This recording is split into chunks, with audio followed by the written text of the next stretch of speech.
Tonight, Badenoch targets Starmer on the economy. Are we going to see an extension to the so-called stealth tax? At Prime Minister's questions, the Prime Minister refuses to say whether 1 million people could get dragged into higher income tax bands by the end of the decade. Our Deputy Political Editor, Sam Coates, will take us through what happened and ask if the party's in danger of ending up in a dead end.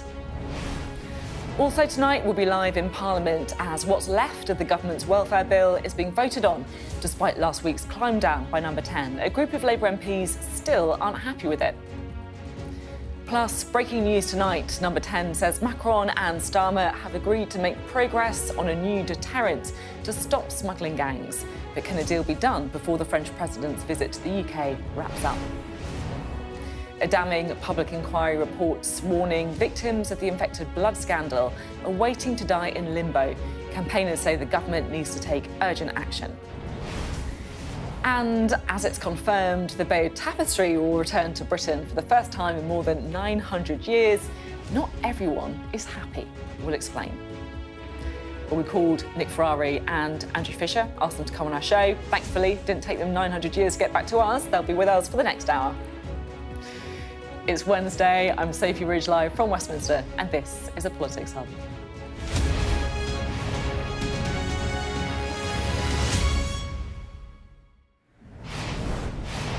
Hello, good evening. Keir Starmer and Emmanuel Macron, two leaders perhaps more comfortable on the international stage than the domestic one. We're in the middle of a state visit with the French president, and look, we've got the whole shebang. We've got dinner with the king, we've got trip in a royal carriage, he even brought the Bayeux Tapestry over as a gift, for goodness sake. And of course, we also got Macron's trademark. The slightly too long, starting to get a bit awkward handshake that he always does. Although I would guess that this time you could actually forgive Keir Starmer for not wanting to let go. Because look, this is all a chance to escape from the brutal reality of the domestic situation.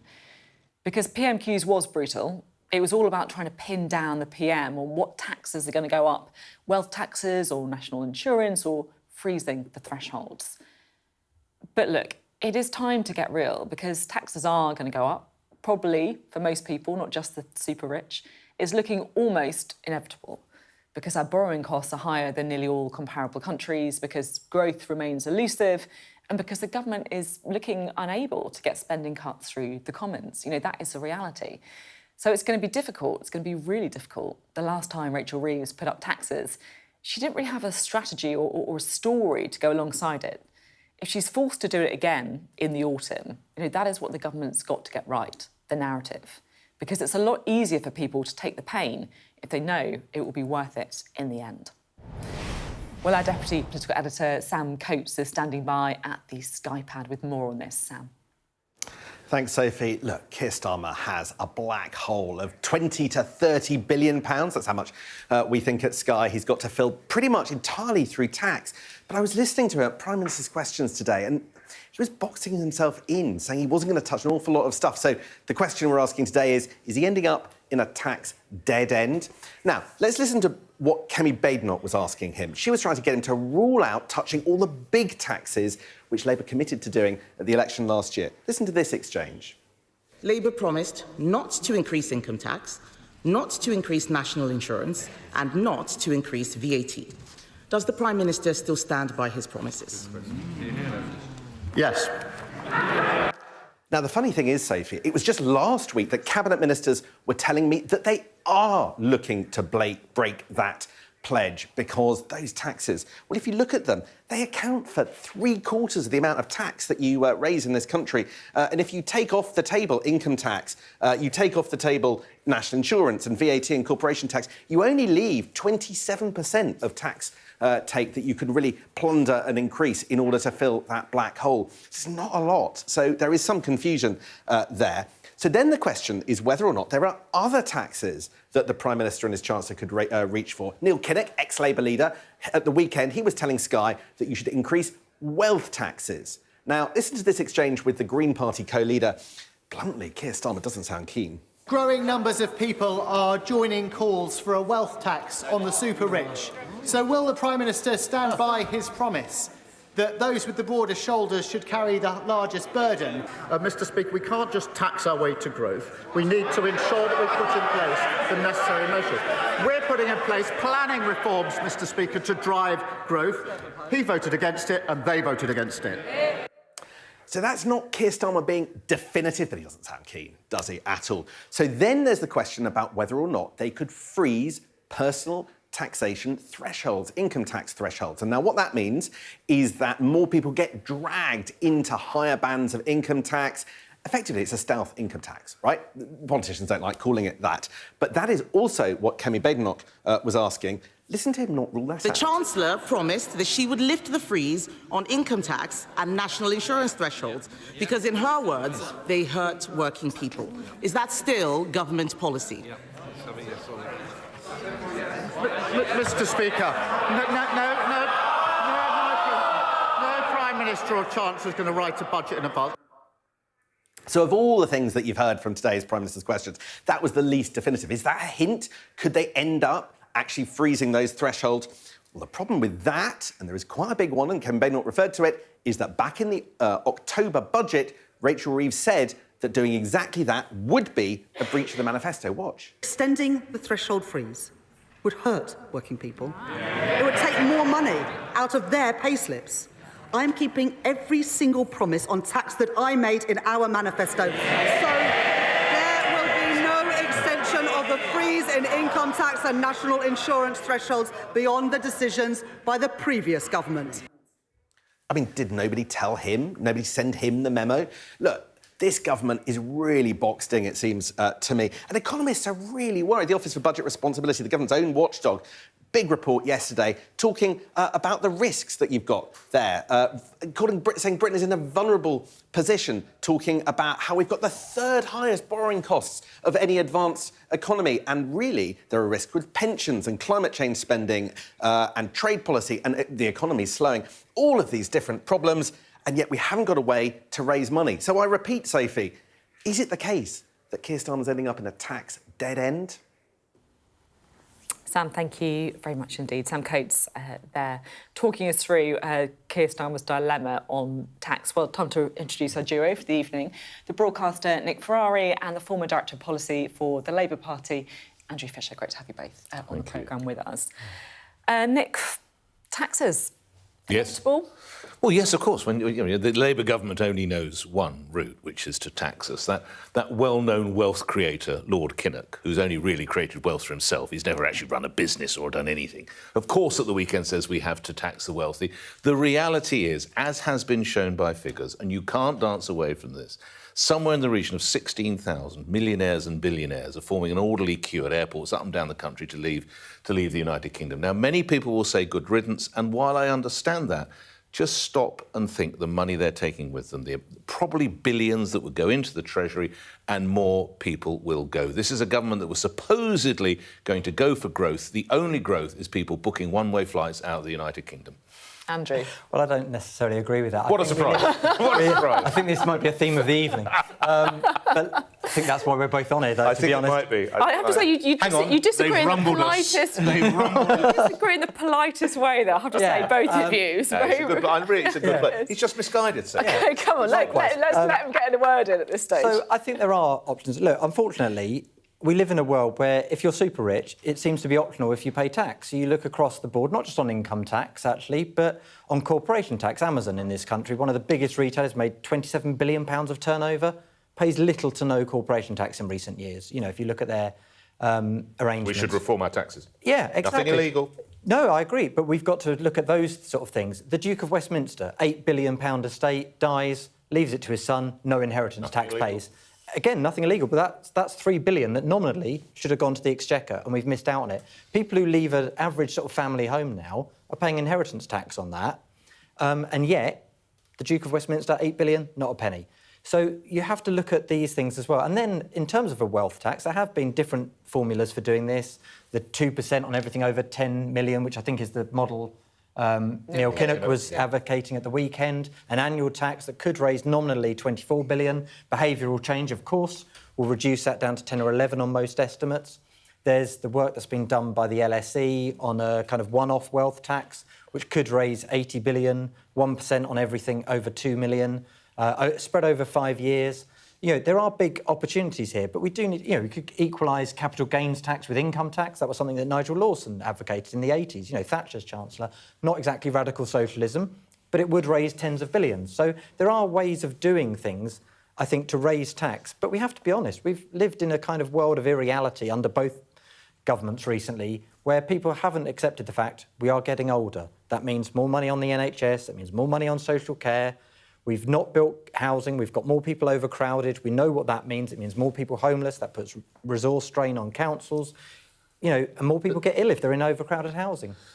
I would argue, to use an Americanism, the truth is, when the rubber hits the road, 12 European countries have tried wealth taxes. Only 2 retain them. If you go to France, which introduced it, I think they thought it was going to be the huge solution. It actually accounted for 1.5% of the tax take. So I do think, Andrew, and I do respect you, and you're a bright young man, it looks great on paper.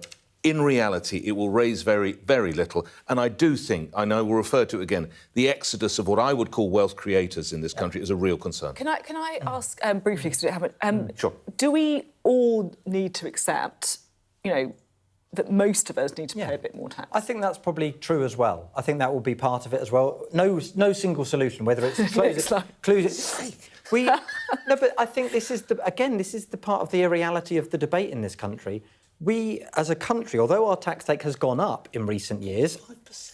It's lower than most other European countries. So if you look at comparable countries... 10. Yeah, but Switzerland's a tax haven, to be honest. Yeah, I'm sure it is if you're rich. If you're poor, it hasn't got a welfare state, it's not so great. So, given we are a country of 70 million people, all of whom we want to look after, not just a few tax exiles that happen to reside there, we have to look after people. We have to have a functioning NHS and social care and all the rest of it. I'm going to press pause on this because I want to hear more. I want to hear more from you two We'll later go to our on. respective corners. But I also want to go to the Commons because, of course, one of the things that has put further pressure on the Chancellor is the government's climb down on welfare reforms, and MPs are voting on further amendments to the bill this evening.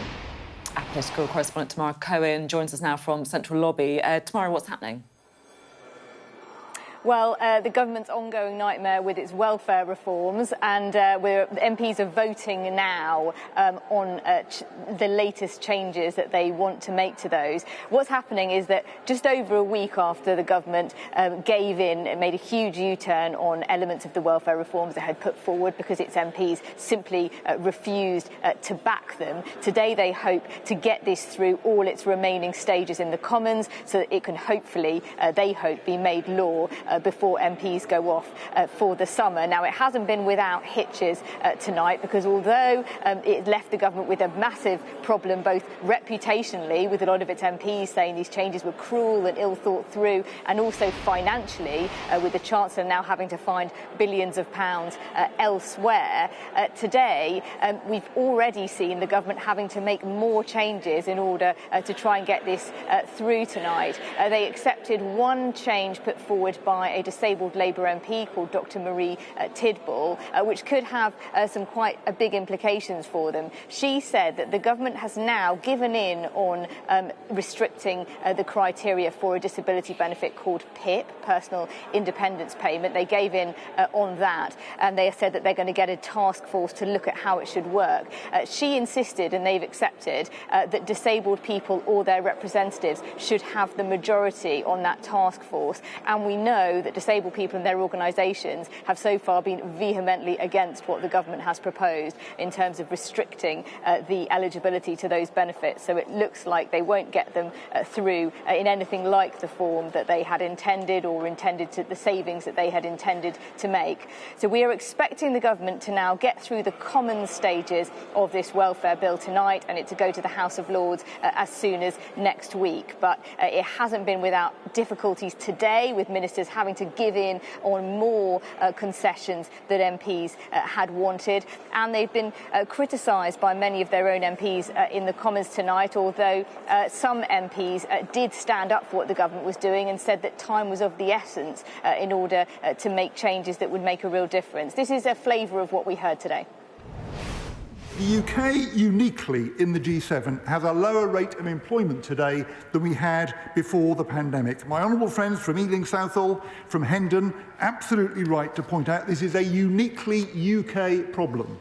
And in large measure, it is because of the traps in the universal credit system that this bill is addressing. As the Minister himself has said, the incidence of disability in our society is rising by 17%, but the benefit claims are rising by 34%. And for some of the less severe mental health claims, it's far worse. There is nothing honourable about denying action or slowing down action to tackle 2.8 million people thrown on the scrap heap through being sick or long-term sick. Disabled people feel vilified, dismissed and forgotten. Their voices have been ignored at every stage of this process. There has been no proper consultation, no co-production, no scrutiny, no compassion and no respect. That's a flavour of what we heard from MPs in the Commons. So this has been a very difficult episode for the government as it gets through what it hopes will be the remaining stages of this bill with MPs tonight. They've ended up with some reforms which neither save the money they expected nor touch anything for current claimants, and have very much had a scare that their huge supermajority at the last election does look in some cases to be built on sand when it comes to getting through difficult decisions, when a lot of Labour MPs made it clear that they would not stand for these changes. So it will now go to the House of Lords, and they hope that it will get through and start taking effect next year, but in a very, very different form that they had initially intended. OK, Tamara, thank you very much indeed. Tamara Cohen there for us in Central Lobby. Right, let's talk again, shall we, to Nick and Andrew. Andrew, where do you stand on the welfare changes? Where they are now or where they started off? Where they are now. Where they are now. Look, I mean, I think we should recognise there's still £2 billion worth of cuts to people, disabled people, on universal credit in this bill. So it's not all the cuts have gone. The cuts to PIP, personal independence payments, have gone, and that's a good thing. They were very similar to the cuts that George Osborne and Ian Duncan-Smith tried to put through in 2016, which ended up with them U-turning on it and Ian Duncan-Smith resigning, if you recall. So I'm glad, and Labour, of course, opposed it then, including Keir Starmer, including Rachel Reeves. So it's not surprising that Labour MPs went, I'm not really in favour of that. I wasn't in favour of it when Ian Duncan-Smith and George Osborne did it. I'm not going to be in favour of it when you do it. And if we're talking about closing the deficit and finding extra money, I don't think picking the pockets of disabled people, many of whom live in poverty, is the right way to go about it. And Labour MPs have rightly called that out. But there are still some nasty cuts in this that I think people will vote against tonight. I don't know in what numbers, but there'll still be a sizable rebellion, I suspect.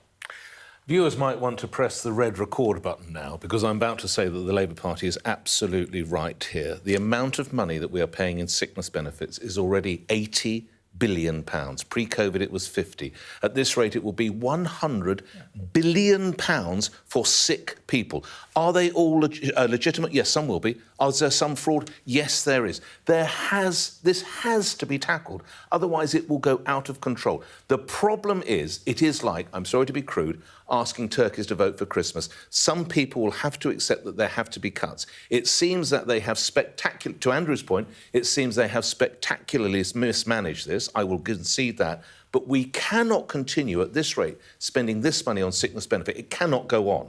Well, I think if you look at how much other countries spend on sickness benefits and disability benefits, we actually spend less. We don't spend much on welfare, actually, as a country compared to other countries. So it's not particularly high level. But if you look at why it's gone up in that period, it's post-COVID. NHS waiting lists have gone from 4.5 million to 7.5 million under the last government and started coming down very slightly. A lot of the people that are on sickness benefits are temporarily on them because they didn't get mental health treatment, they haven't got physical health treatment, or they're looking after people who are waiting for those operations. I refuse to think the nation is as sick as that, Andrew.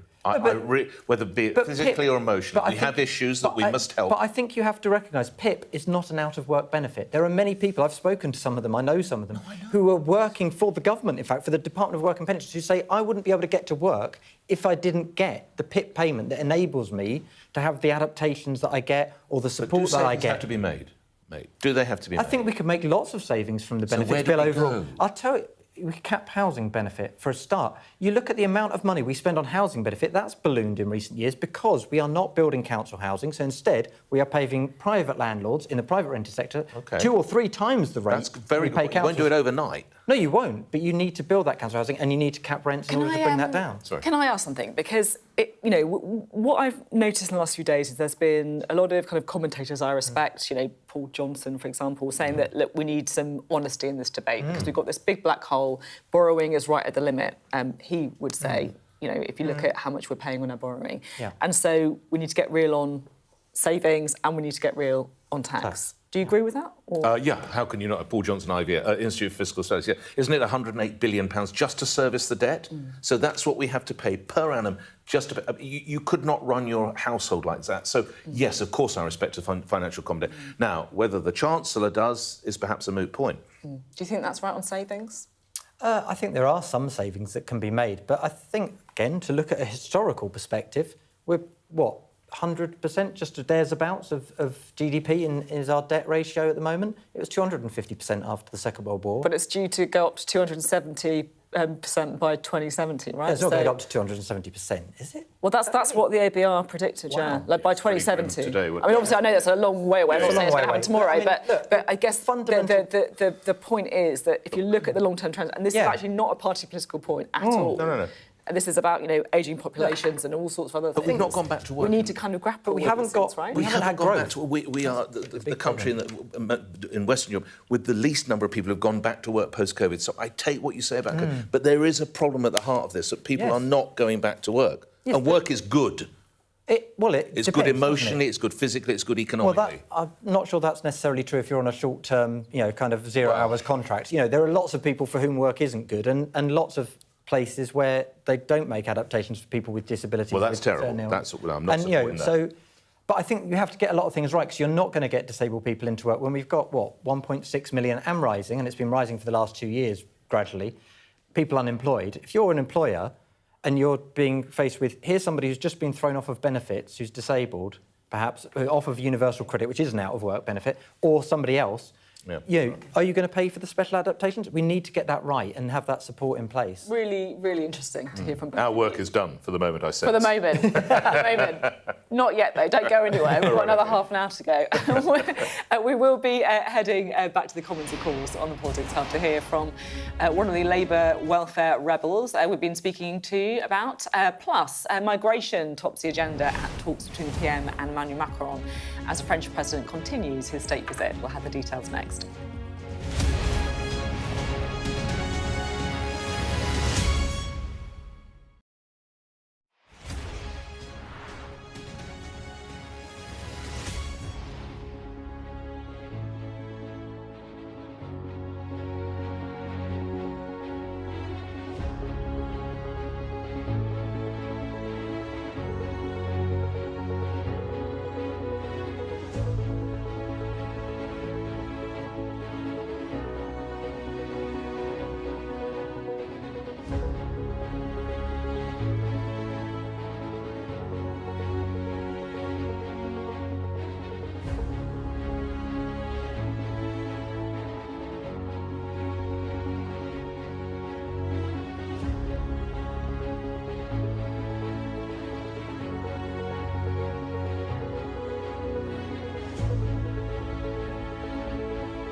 we are under Israeli military restrictions in terms of some of the things that we can film, but it's important to be in there. What a slow drive for the president as he approaches his golf club. 4 more years! Free wherever you get your news. I'm Mark Stone and I'm Sky's correspondent based here in Washington, D.C.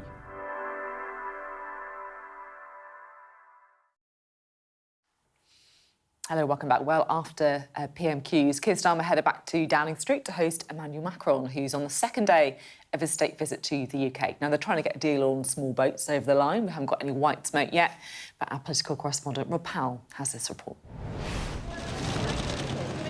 Eager for images of a firm friendship, but this visit about more than the usual photo call. In the British Museum, history all around, but the battles of the past now long forgotten. In this new world, our alliances are, in my view, more important than ever. The strength and solidarity of countries that share the same values, the same aims, the same hope for the future. The French president pulling the UK close. We are totally committed to this work in common, hand in hand, to be sure that the United Kingdom and France will put their energy to build, let's say, a better place, a better world. Back in Downing Street, some pomp, but policy too. Will you do a deal on migration, Mr. President? So Keir Starmer could really do with some progress on illegal migration during this state visit, given small boat crossings are at record highs. But there's plenty of politics on the French side too, with Emmanuel Macron wanting the UK to do more to tackle some of the pull factors that bring migrants to the French coast in the first place. So beyond the wide smiles and warm words, I feel this relationship is as strong as it's ever been between our countries. Discussions on a one-in, one-out migrant returns deal appear more fraught, the French president balancing this relationship with his other EU commitments. What I think the Spanish and the Italians and others are saying to the French is, don't forget, this is not simply a matter between you and the UK. There's a wider European bunch of issues here, which are regularly discussed, of course, within the EU and between individual countries. More likely is an announcement on new police tactics that would mean French officers intercepting overloaded boats while they're in shallow water, like this one filmed to the south of Calais last week. But Emmanuel Macron knows his opposite number wants more, the Prime Minister trying to squeeze political benefit from this personal relationship. Oh, well, Rob is here with us now. Rob, what's the signals we're getting on this migration deal? Yeah, there's not a lot that's been agreed yet. The readout that came from that meeting earlier said the two leaders agreed on the need to go further and make progress on new and innovative solutions. Oh dear. Yeah, quite. Doesn't feel like it's imminent. So far, these first 2 days of the visit all feels a bit sort of vibes-based, lots of hugging, lots of sort of statements of intent, a lot of winking from Emmanuel Macron as well, I've been noticing in a lot of the TV feeds.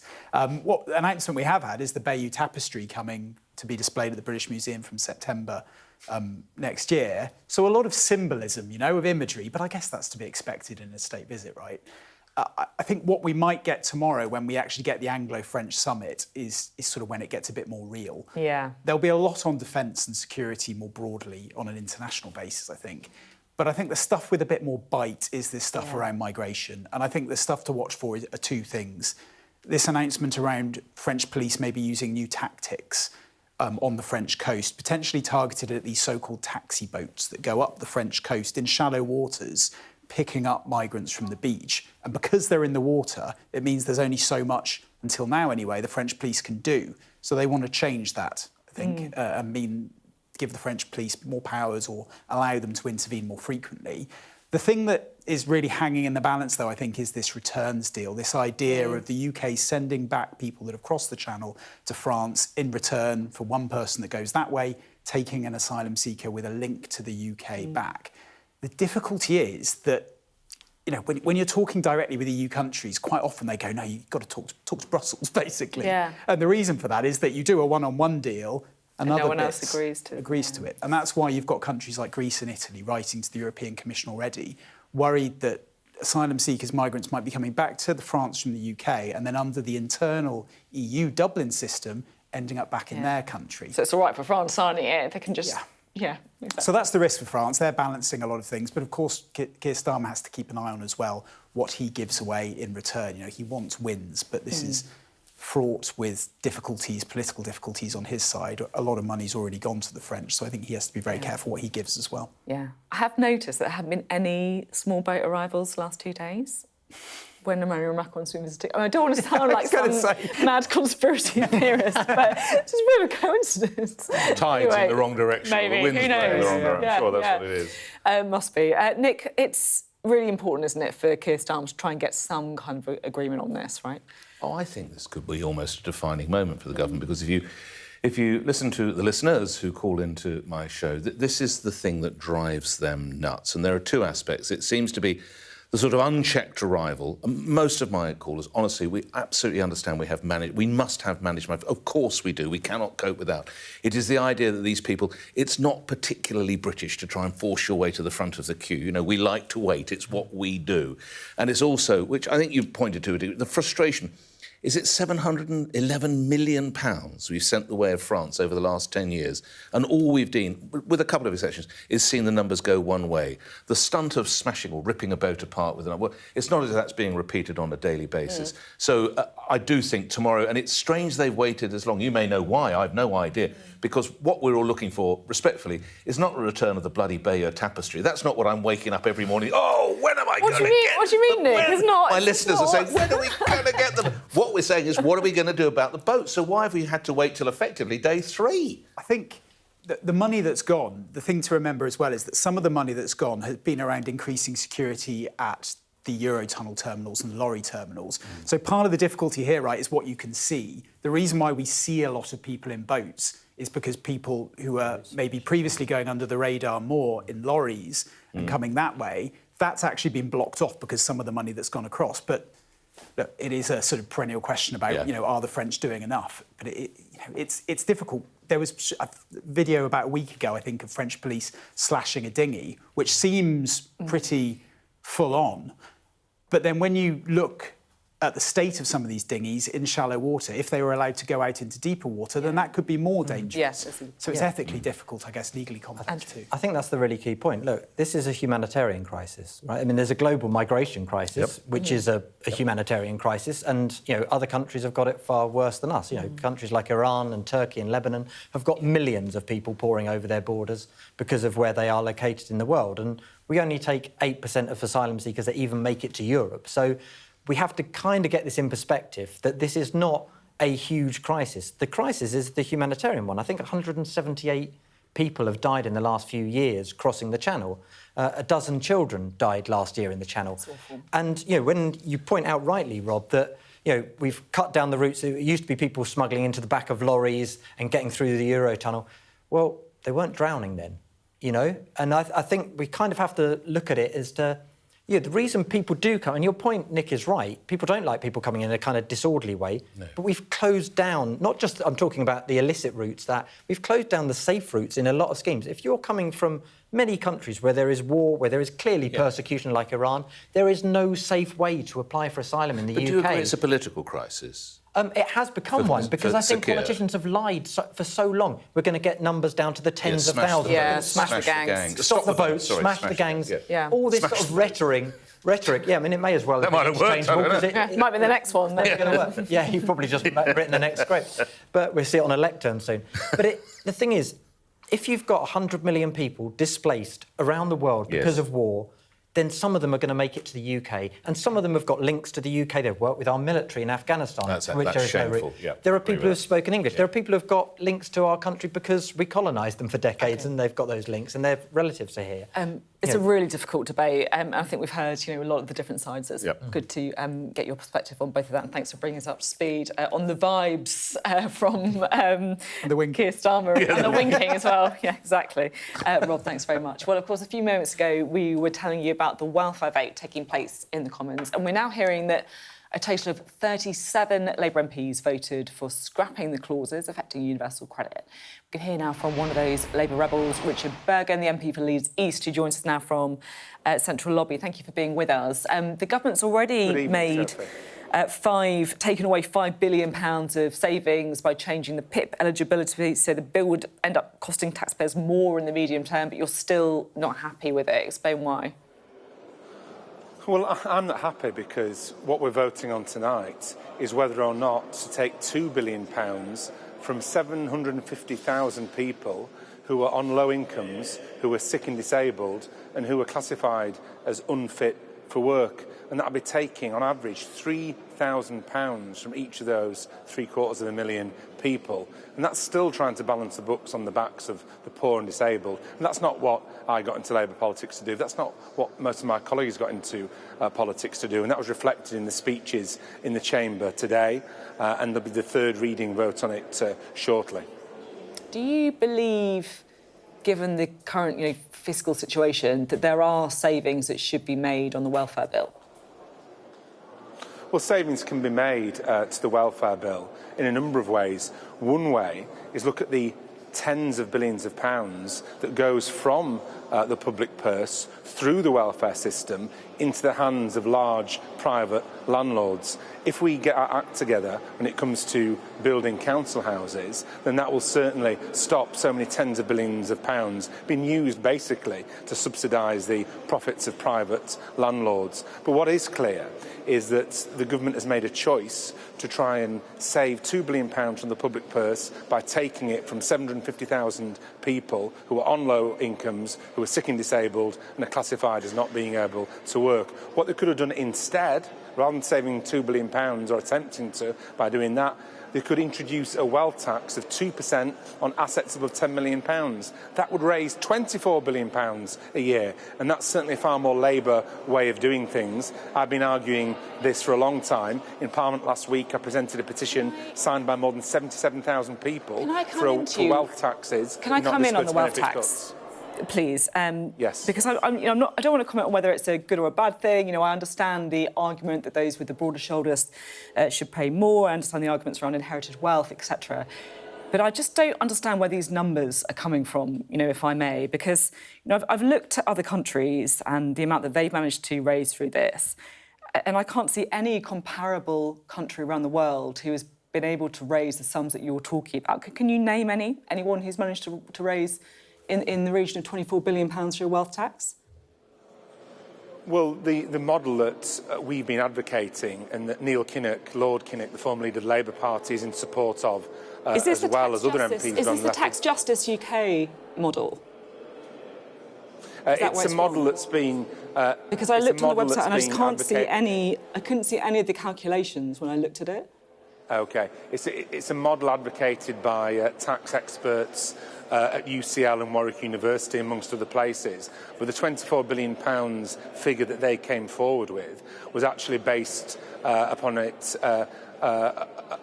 being at least that. And so it's not an over-optimistic element at all. But I'm sure that when we're talking about... If I look back at, and again, I'm really not saying a wealth tax. I'm not, because I do understand the arguments for a wealth tax. I really, really want to make that very clear. But I just on the figures, in Spain, for example, a wealth tax there generates around €632 million a year. That's on assets worth more than a couple of million, tapers up to 3.5%. In France, for example, the wealth tax led to around 42,000 millionaires leaving between 2000 and 2016, and now they've got rid of it. Well, I just don't understand where the evidence is that we can build, billions of pounds worth of taxes through this. Yeah, well, they have different models that they adopt. And France, actually, the wealth tax more similar to the model that I'm advocating hasn't been introduced in France yet. It's been passing through Parliament. But let's imagine that you're right. Let's imagine it's not going to raise £24 billion. It'll certainly raise far, far, far in excess of the £2 billion the government's made the political choice to try and save by taking money off 750,000 sick and disabled people. And that's why, as the bell goes now, there's plenty of Labour MPs voting against this disability benefit cuts bill tonight as we speak.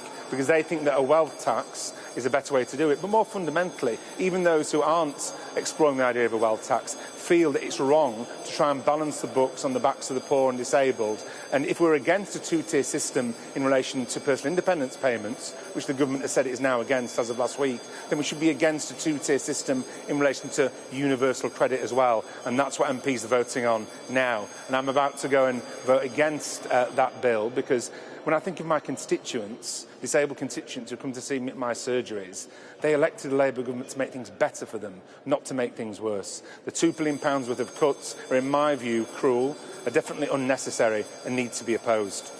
Well, I can hear the bell ringing. I know this is something you feel strongly about, so I'm going to let you go. Thank you very much for finding the time for us. Thanks so much, Sophie. On a busy night in the... Take care. Bye. Richard Bergen there. Bye.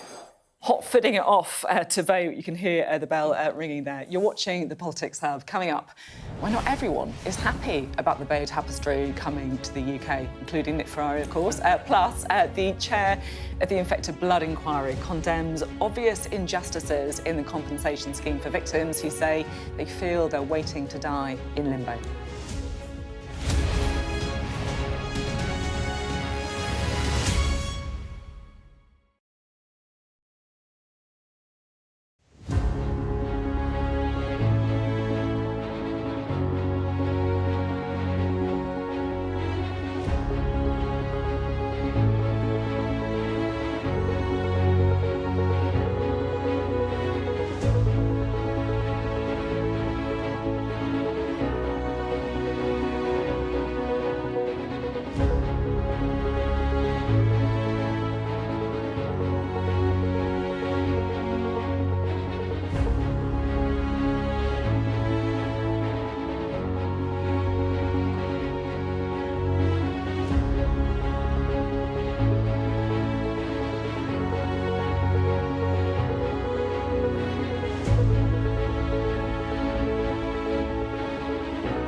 Hello, welcome back. Well, for the second day in a row, the injustice suffered by victims of state-related scandals had been laid bare.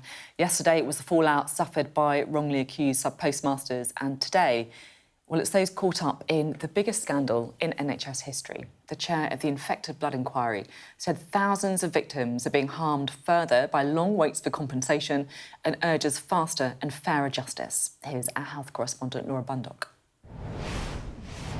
It's been a decades-long fight for justice and compensation. But the struggle and suffering continues. It's turned into another horror story, a scandal in a scandal. Stewart's attempted to take his own life twice. He was infected with hepatitis C, aged just 8. I'm having to vindicate what they did to me again. I feel like they're not listening again. The claims manager's not listening, IBCA are not listening. And I'm having to relive the whole process and trying to justify why I should get compensation. The chair of the infected blood inquiry, Sir Brian Langstaff, agrees. A year after his final report, he's written another, making yet more recommendations. That people should be able to apply for compensation rather than wait to be asked. The obvious injustice of excluding people infected with HIV before 1982 must be corrected. Unrealistic evidence requirements should be removed that'll stop most people who experienced severe psychological harm from having that recognised. Do you have confidence that the government finally will be listening to what you're saying? I don't think it's too late to put things right. And I think with the will, things can be made fairer and things can be made faster. Claire's family are among those yet to be contacted by the compensation scheme. Her dad, Trevor, died from AIDS complications after receiving contaminated blood.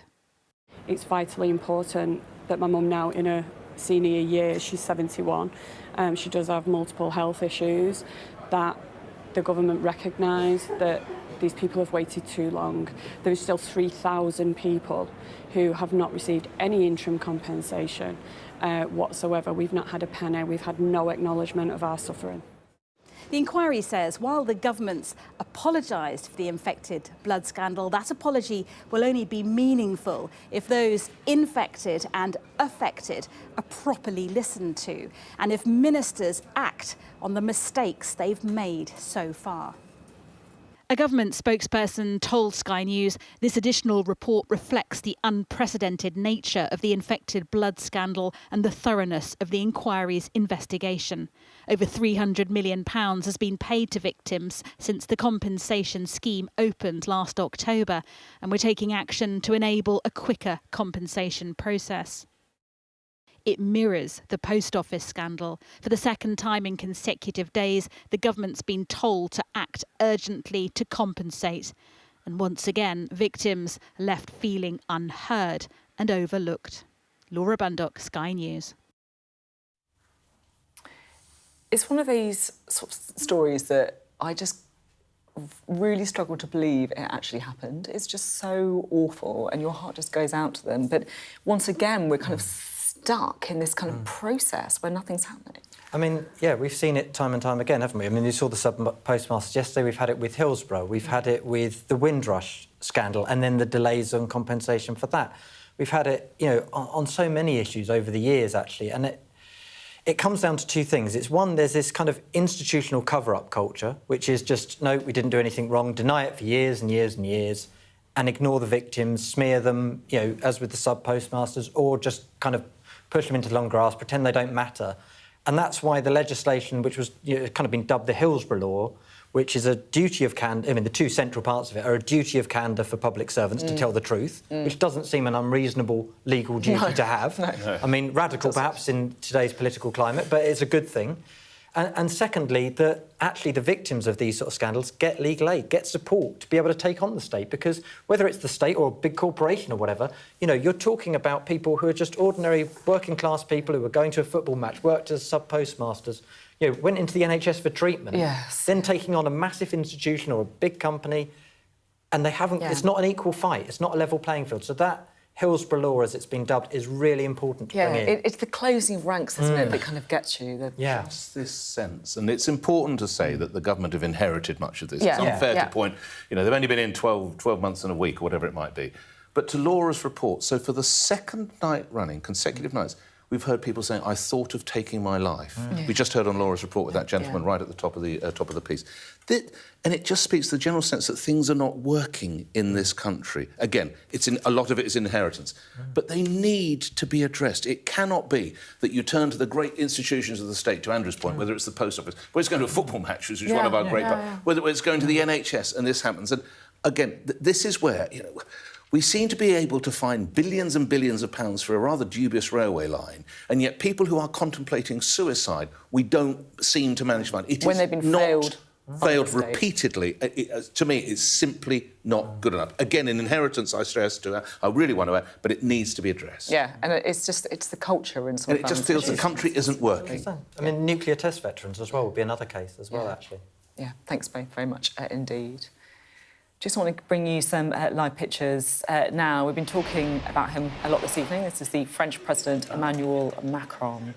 He is arriving there at the banquet in the City of London. He's, of course, had the sort of royal banquet as well, and there you can see him enjoying the finery, the full finery put on in the City of London. All the regalia, the red carpet truly been rolled out there for the French president. You can just about... Oh, there he is. Yeah. He was hiding behind those rather glamorous robes.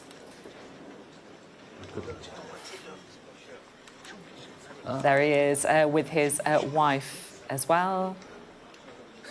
Emmanuel Macron, French president, and his wife, Brigitte, getting the full treatment there.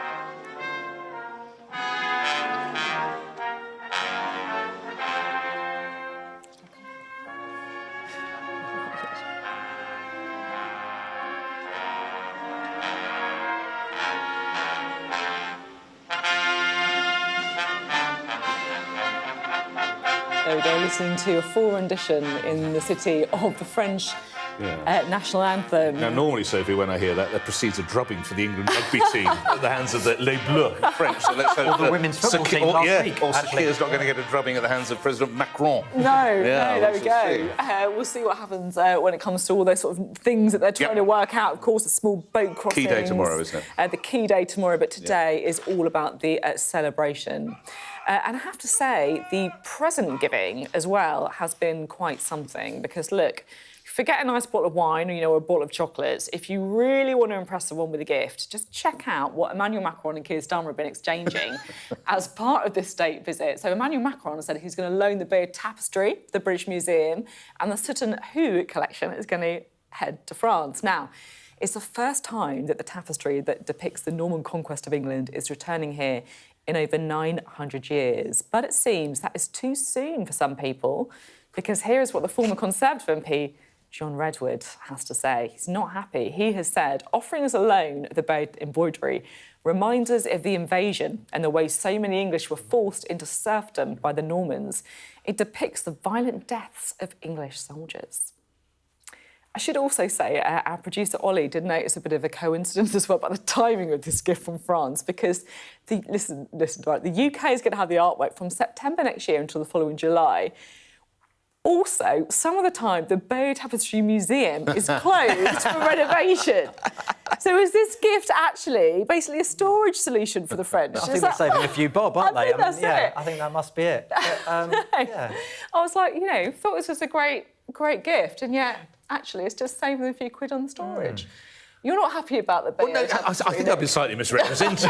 You're the John Redwood wing here. I'm certainly not. But I thought we were going to talk about boats and Brexit, and we're talking about the Bayeux Tapestry. It's all a load of ballons, as our friends might say in Paris. Let's get to the meat of it. Look, I'm quite happy if this comes here. I think Ollie's probably onto something. I think this so. is probably a lot cheaper than Yellow Box and other storage companies are available. It's a lot cheaper. But come on, let's get to the meat of it. And as I was saying earlier, I do think we've got sight. Normally you would do all the nice bits at the end. You sort of get to the meat and say, look what we've achieved, and then you exchange gifts. So a lot of work to do tomorrow. If this is not, and it's great to see, and of course we want an entente cordiale there, along with the Irish. They're our closest European neighbours. We want to be on good terms. We want to build links.